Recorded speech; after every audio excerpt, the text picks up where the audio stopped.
35mm, a classic in film photography, but what if you could go smaller? Introducing 110, a film format mostly forgotten that's only really kept alive by companies like Lomography that are still producing it. 110 film cameras were the craze in the 70s. They were small, easy to carry around, easy to use, and it could just fit in your pocket. I've got two 110 film cameras in my collection, but today I'm going to be focusing on the mini Instamatic S30, this adorable little camera made by Kodak.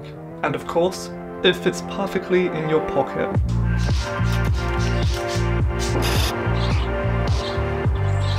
This camera comes with everything, the settings: cloudy, less cloudy, slightly sunny, sunny, and even landscape. Some of the charm in 110 film cameras come from the cartridges that easily snap into the back of the camera's bodies and they're ready to use just like that. Now, one thing you've probably noticed, it's small.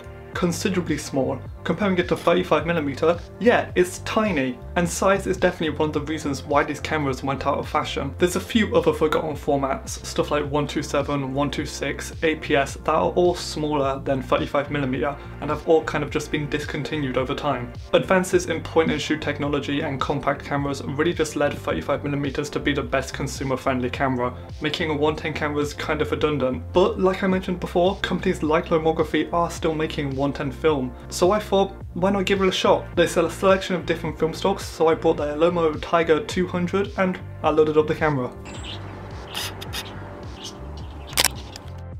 Now, zooming in just a little bit, you can kind of see how grainy the images are, but I still think the images can come out pretty sharp. So, with film loaded in my camera, I decided to take it with me everywhere for 2 weeks, and here's the results.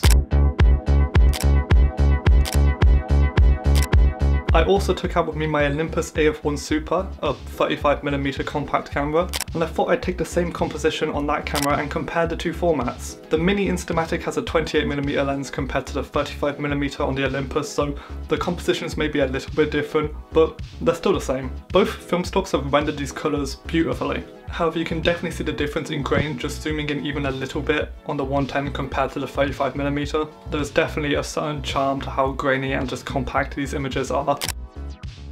I really like these images as well, but you might be able to tell it's a little blurry. This is my own fault. The Instamatic has a built-in shutter speed of 1/80th a second, which is okay for handheld photography. However, you have to not be moving that much, and I clearly was. Another issue I ran into a few times while shooting on the Instamatic was my finger being in frame. It's an easy mistake to make. When holding a camera like this and looking through the viewfinder, you can't really tell if your fingers are covering the lens or not. After 2 weeks of shooting, I finally took my final frame.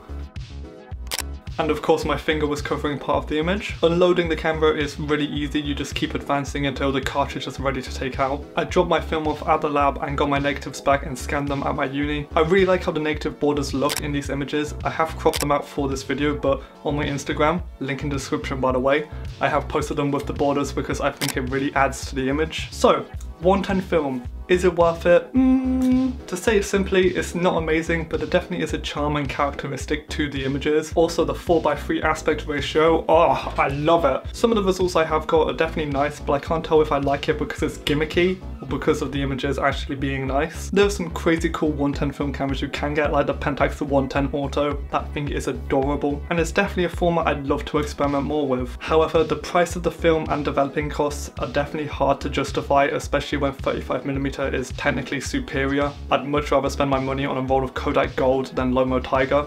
No offense, Lomography. Lomography is definitely doing the right thing by keeping this format alive, and I'd love to see them bring back other formats like 127. To wrap up this video, I'm going to show you a few more exposures that didn't really make it into the video. Thank you for watching, and Matt out.